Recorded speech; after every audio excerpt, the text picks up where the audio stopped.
PIM atau Pasar Ikan Modern yang dibangun tahun 2019 dengan anggaran sebesar 24 miliar rupiah terletak di Jalan MP Mangkunegaran 8 Ilir, kondisinya kini memprihatinkan.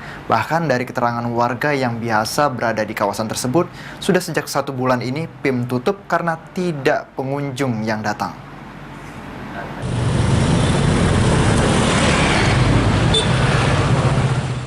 Seperti inilah kondisi Pasar Ikan Modern atau PIM yang terletak di Jalan MP Mangkunegaran 8 Ilir, tepatnya dekat Simpang Patal.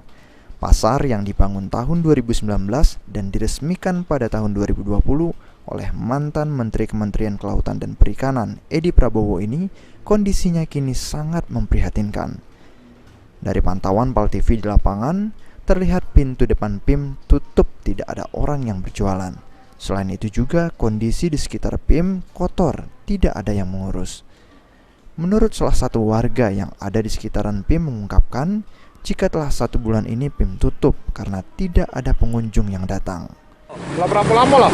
Udah sebulan lah. Sebulan? Pak, ini kan ada Iwayas, tutup juga Bu? Tutup juga. Oleh apa Pak kira-kira? Nah, sepi. Sepi memang ya? Kate uang yang ini ya? Udah kayak yang beli. Pedagang-pedagang ikan itu kate juga ya? Banyak juga, ini sepi, udah kayak uang beli. Saat ini pengelolaan PIM sendiri diserahkan oleh pihak pemerintah pusat ke Pemkot Palembang.